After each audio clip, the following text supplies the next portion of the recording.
You know what I wanted to ask you to do? What? Just like drop a line. I cannot drop a Come on, line. come I on, just can't. just something. Just If you wanna come and take advantage of me tonight. Yeah.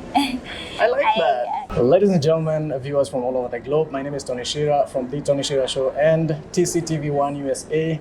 You are on What Is. This is the show that brings to you the biggest names of the artists from Kenya and Africa and all over the world that hit the US and get a chance to speak to you for my show. If you've not seen them on What Is, then probably they haven't reached the US yet. Ladies and gentlemen, my guest today needs no introduction. She is big, she's done collabos with some of the biggest names that you know about, but we're gonna talk all about it for now. Hey. Hi. How you doing? Good to see you. I'm fine. I told people that I was gonna interview you. Yeah. I just worked on faith, Yeah. you know? Yeah. And now you're here. Yeah. Welcome to the US. Thank you. Karibu US. Thank you. Please introduce yourself to our guests so they know who this pretty face is. Thank you. My name is Nikita Kering and I'm a singer and songwriter from Nairobi, Kenya. Yeah. You guys probably might know her from I don't know where, but I will ask her to take us through her journey to just know how she got into this and how she ended up being such a star. Yeah. What's your background, Nikita? Well, I started singing so long ago. I started singing when I was like 4 or something, and I started singing with the Kenyan Kalenjin artist Emmy Koske as a kid. Oh, cool. Yeah, we just one day met at a function, and then I told her like I really like her and I want to sing with her. And from the first day that I sang with her, she just kept calling me for some of her things, and then that's kind of how I grew and I got an interest, and I started making my own music, and I guess kind of just grew as a solo act. Yeah. Right. You're such a big name. What would you say elevated you so fast? Because, I mean, a lot of people that get into music don't run so fast to get to that top. Yeah. You are literally on the top of the charts. Yeah. What propelled you to get there so fast? In the contrary, it wasn't fast because, as I said, like I've been doing this thing for such a long time, and I think people who have watched me from the beginning can see that it was actually very, very slow.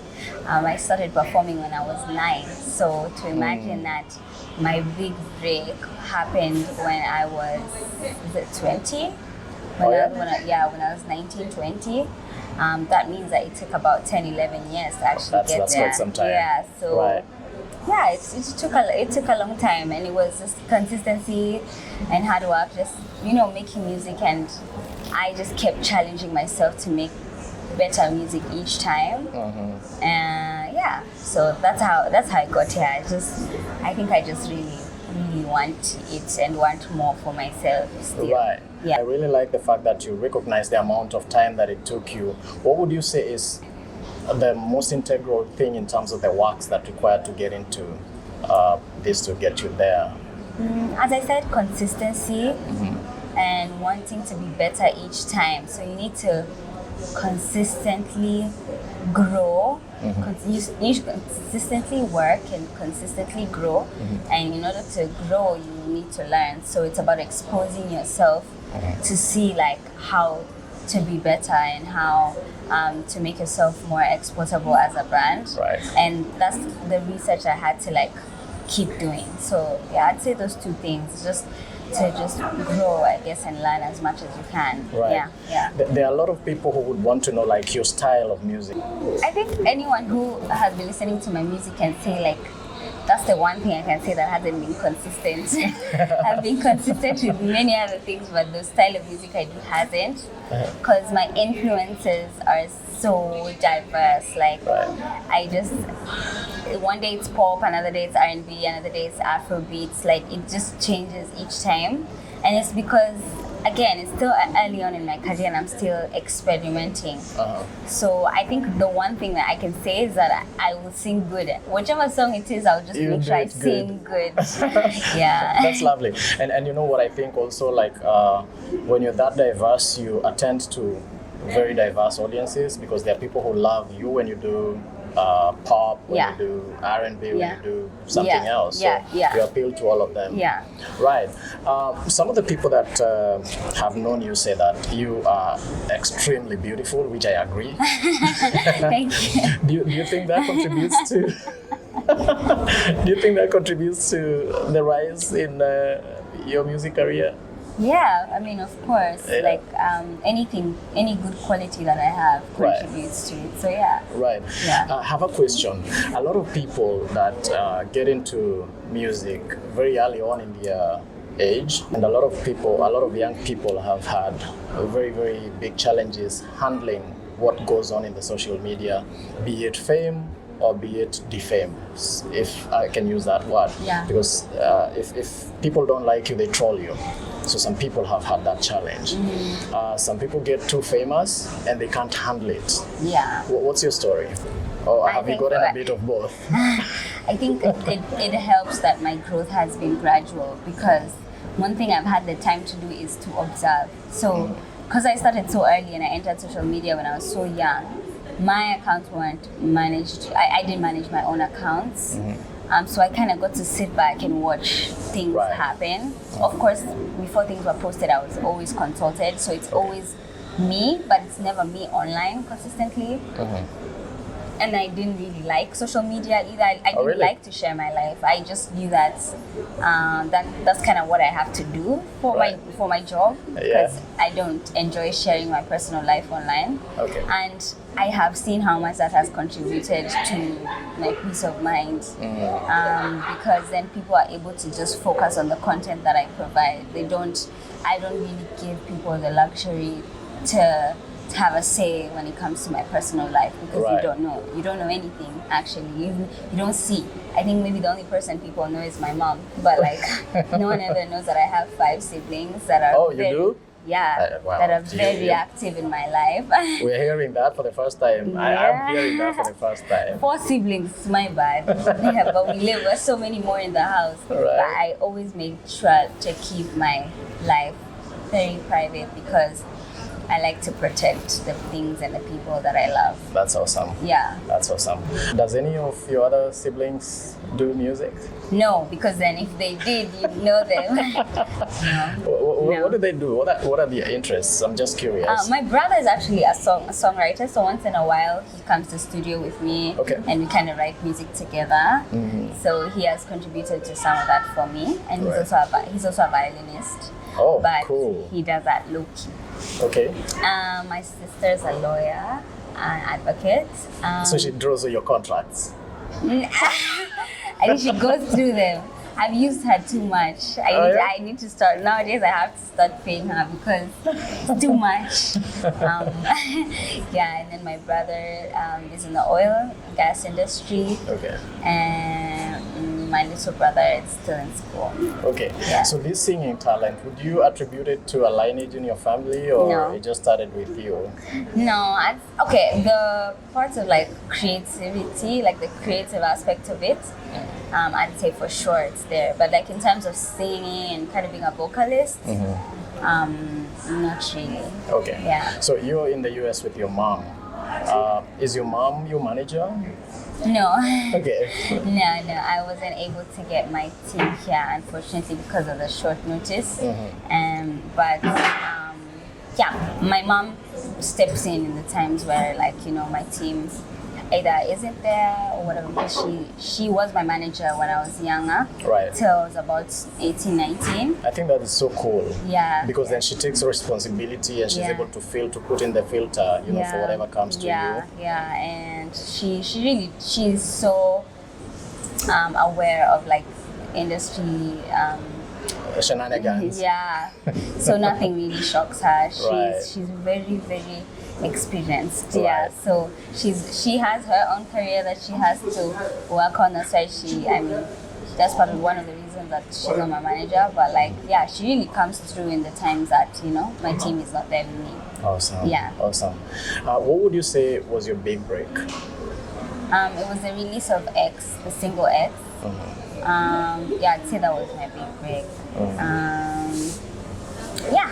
I don't know what to say after that. That was your big break. Yeah. And you also got to do Coke Studio, which is Yeah. a really really That's big really platform. big. Yeah, How was that experience? Can you tell us a bit about that? yeah. I always used to watch Coke Studio. I wish I could write down. I always say I need to start documenting like my dreams because Right. because they come true without me knowing they came true because I forgot that it was a dream at some That you point. had, yeah. Yeah, at some point. So Coke Studio, I remember I used to watch when it was happening. I think it was around 2015. Mhm. 2015. So 2015, around the time where what is it, Patoranking, Oh, yeah, were yeah, coming yeah. around, Yes. 2016, around that Yeah. time. So that time I was like, I wish, but that time I wasn't big. I was still small. Like Yeah. I was a small artist. Still just coming up. I wouldn't have really given the show higher ratings, and so no one really picked me at that time. But I Right. always remembered, before they discontinued it. But I always remembered one day I'm gonna do Coke Studio. I used to be so jealous like of the artists there. I used to always want to be there. But yeah, so one day they called me. They called my team and they were like, yeah, we want to have you. We have brought Coke Studio back. Coke Studio has been away for 6 years and we want to bring it back. We want you to be the first one, the first. How was that artist. like for you? Was it a call that came through or was it a Yeah, text? it was a call through my manager now. Yeah, I was so happy, and I was more happy that they were actually paying me what I deserve to be paid, you Right. know? So you finally have people who genuinely take you seriously and actually want to support the artists. So it was really, really nice. Right. Not only that, we created the vision together of how we wanted it to come through, and I had 100% creative freedom when it came to making the music. I Awesome. actually sat down in my studio in my bedroom and recorded it. I didn't record it in some bougie studio or anything. Oh, really? I recorded the initial first ideas and tracks in my room, sent it to Coke Studio for approval, and they're like, yeah, this is exactly what we're gonna do. And it was perfect because of the fact that they allowed me to do To it. create it, Yeah, you just know. they gave me the time Yeah. to think. Yeah. What does it take to come up with a new thing for you? I know some people wake up in the middle of the night because something struck them and they put it down and they start right there. How do you do it? Yeah, same thing. I could be sitting on the toilet and then like an idea comes and I'm like, Mom, bring me my phone. Yeah, that's how it works. The spirit decides. Right. Yeah, that's Right. that's why I believe there has to be a higher power because there's no way that stuff just comes like that. Yeah. Yeah, and sometimes it's a really horrible idea, and sometimes it's a really, really cool idea. But I don't have the energy. Like if I'm asleep and I come up with an idea, I rarely do I like wake up from my bed and start working on it immediately. I'll just record the idea on my phone, Okay. then I get to it in the morning. Right. Listen to it again, then I'm like, okay, yeah, this is worth working on, and this is not worth working on. Okay. Yeah, yeah. Because Okay. sometimes you jump into an idea too soon. Right. It ends up not being as good as you thought it was. Right. Yeah, yeah. You need to curate it and You need to give it space. You need to write down the idea, give it space away from it, come back to it and be like, okay, it's like you're hearing the idea again for the first time. Yeah, then you can actually say this is a good idea or it's not. So would it be correct to say that you have like thousands of ideas that are still in Oh my incubation? God, if I could show you the number of ideas I have, I think you could actually go crazy. Let me show you. Look at that. What? Can you My imagine? goodness. Yeah, these are all like songs. Oh my God. Yeah. That is, Crazy, right? that's crazy, yeah. Yeah. Wow. So, and that's just like, this is my 6th phone, you know? Wow. Yeah, so you can imagine how many went with the phones that got lost, you know? Oh, no. Maybe those hit songs there. you don't know. Yeah. The whole collabo business, do you think that is a great idea? I've seen people that have done collabos with other artists and they actually pop up, and some do with other artists and they don't really make it. What are your thoughts about doing collabos? I've started doing collaborations with artists this year. I think every artist has like their strategy at a different time. Sometimes you want to just make music simply because you want to release, your art. And then there comes a time where there has to be a strategy for your growth. And when you're trying to maximize on something, like or on a certain demographic or audience, whatnot. So different strategies call for, different action points. So when it comes to collaborations, it's like, yeah, if that's part of your strategy, go for it. For this year, it was part of mine. It wasn't really even just a strategy, it was that I was actually ready as an artist to do it. Right. Before, I think I was still very confused as to like what I actually like to do. So I would get lost when I'm in the studio. I'd get swallowed by, too many ideas that I don't really understand because I don't know myself. Yeah. But now I feel like my head is kind of Heading in some way. I'm kind of a bit headstrong, and I'm more sure about it and more confident about a lot of my ideas. Awesome. Yeah, and I just needed that time. Right. Yeah. That confidence building is very important, and I think it's out of your experience going out there and performing and seeing the reactions that people give you. Right. I want to know how your experience was at Gotabga event here in San Francisco. Yeah. I want to know how that experience was, but which one event would you say gave you goosebumps? A couple of events, to be honest, have given me goosebumps, but the one that I'll never forget is the first time I performed X, because it was the first time I got to experience an audience that was truly starstruck. You go in, like, you standing on the stage and like people are almost passing up because they're singing, and I'm just like, oh, is that because of me, or is there like Michael Jackson behind me or something? So I'd say the first time I performed X was the first, that was 2021 November during the Pizza and Wine Festival. Omale came to Kenya. All right. So I was his opening act. Nice. Yeah. Nice. And how was your experience last night? The experience last night was so good. It also reminded me like I have an audience's side. I didn't realize like the audience's side is like, so into my music, and like then they're in it word for word. So I need to do a bit more performing. But I had kind of like withdrawn from performances for a bit. So now that I'm kind of back at it, I now know that like this needs to be the place I'm coming. Not California necessarily, but just the US.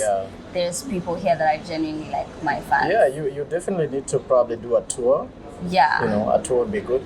Just the other day, we were supposed to be having Madaraka Festival, which got cancelled because some of the artists wouldn't get visas processed in time. But I was supposed to be there as well. Yeah, so was yours approved in the time that you would have been on? No, I actually, by the time that I think I was chosen, they had already started realizing that the artists are not getting visas. Oh. Yeah, because I think we were having conversations a bit too late. I don't know.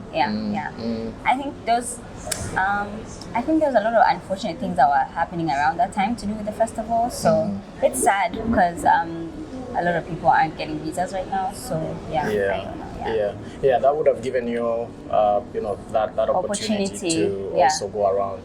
Are you working on a project right now that is about to go out? I want to use this opportunity to let my viewers get it first from you. Yeah, I'm doing a new song called Tonight. Yeah, and it's coming. It has a collaboration that I'm so excited about. And I don't want to say too much about it, but I think it's gonna be good. You know what I wanted to ask you to do? What? Just like drop a line. I cannot drop a line. Come on, just something. If you wanna come and take advantage of me tonight. Yeah.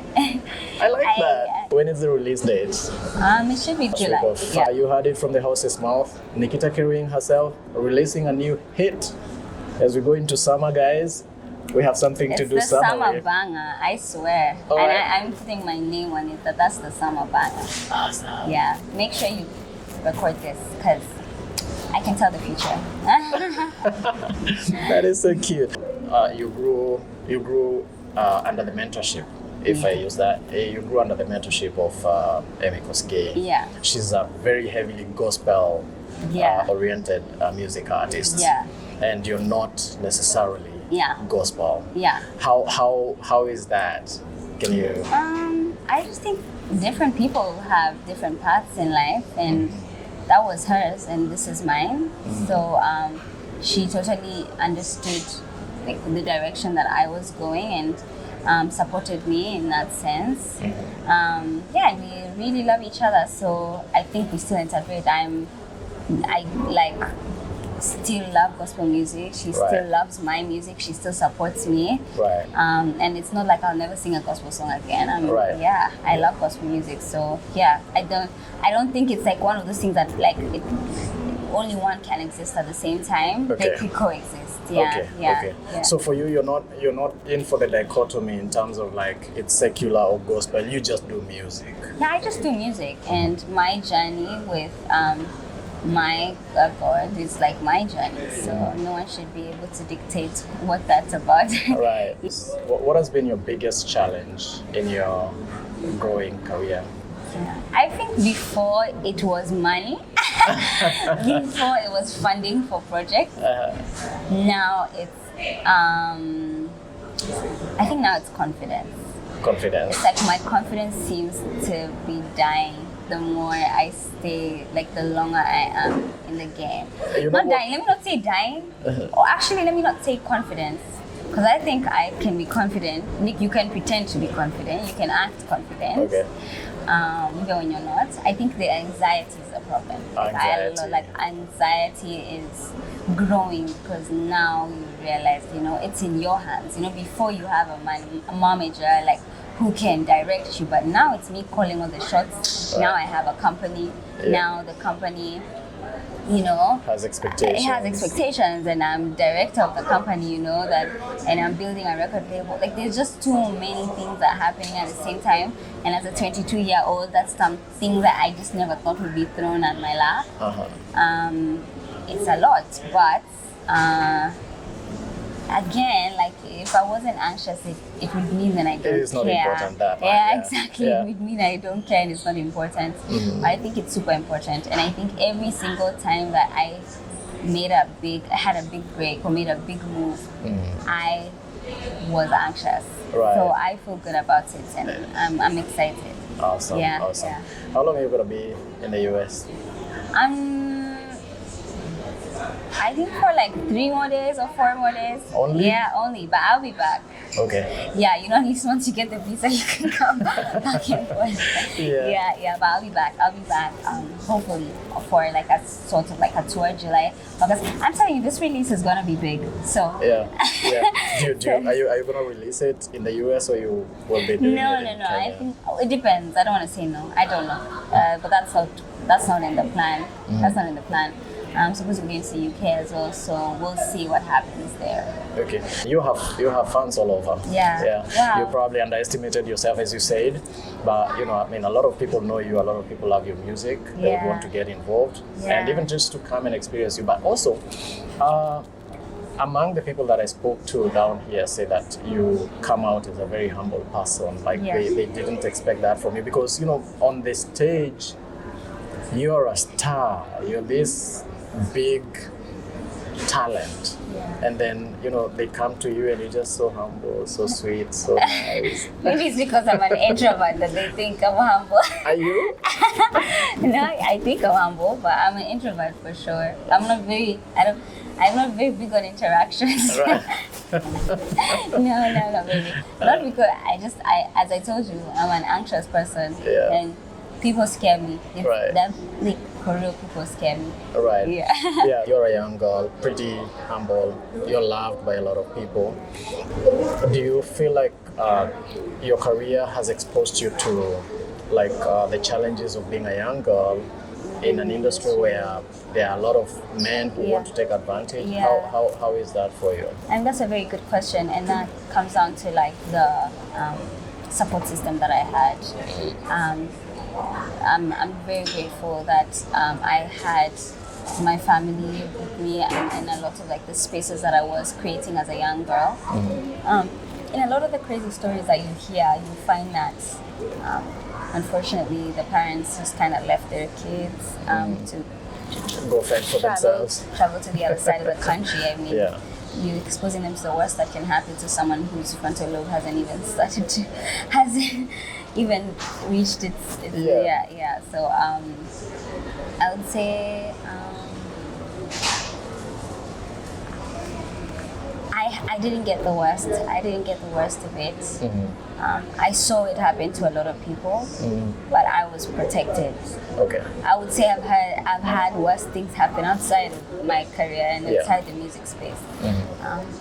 But again, it's very, very important, you know, as a woman in this world, to enter in it, unfortunately, in a state of, you know, paranoia, a little bit, like just a little bit of, you know, sensitivity to the possibilities.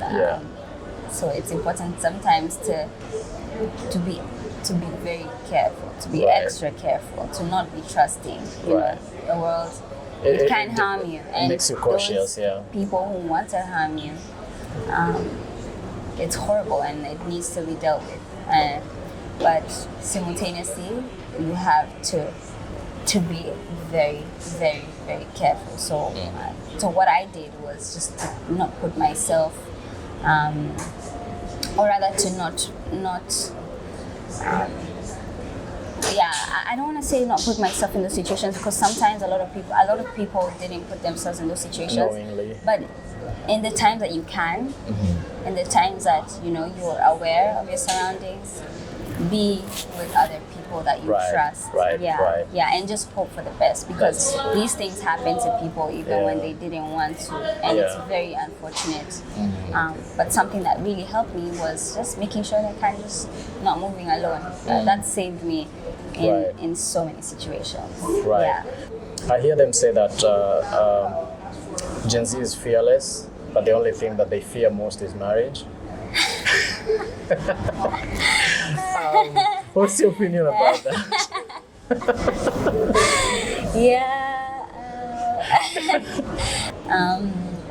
What do I feel about that? I don't know. I'm yet to decide how I feel about marriage. I don't know. I don't know about that. Right. I don't want to say something, and I genuinely have no thoughts on that. Okay. So should that mean that you're also not dating? And what about dating? No, not right now. Not right now? No, not right now. Right. I'm focusing on my grind. Great. Yeah. That's awesome. I mean, you're a young person, already has a business coming up, I mean, that you're building, so I can imagine you're also very, very busy, so probably not much time. So as we draw towards the end of this interview, I probably want to ask you, like, moving forward, what would you say to your fans out there, and what would you also say to someone that is just about to launch their career in music, based on your experience, and also speak to your fans about to my fans, I'll just always say, meeting you every time and seeing and finding out how much you've supported me it's such a blessing. And every single time someone gives me a compliment and says, your song, you helped me get through this, or I've been listening to you, Sidri, since when? Some people are like, I know you've heard this 100 times. I always tell people, it sounds like the first time every time someone says that. It sounds like the first time every time someone, and it makes me happy all the time, because if tomorrow I woke up and nobody cared, then I can promise you I will be hurt. I will be very hurt. So to my fans, thank you. And a lot of the people who are my fans have been with me for a very long time. Were there since the Emikosuke days, especially the Kalenjin community. So it's, I'm doing my best to make you guys proud, So every time you meet me, you might be nervous, but you don't know how much I'm nervous, because I'm anxious of am I doing enough for you guys?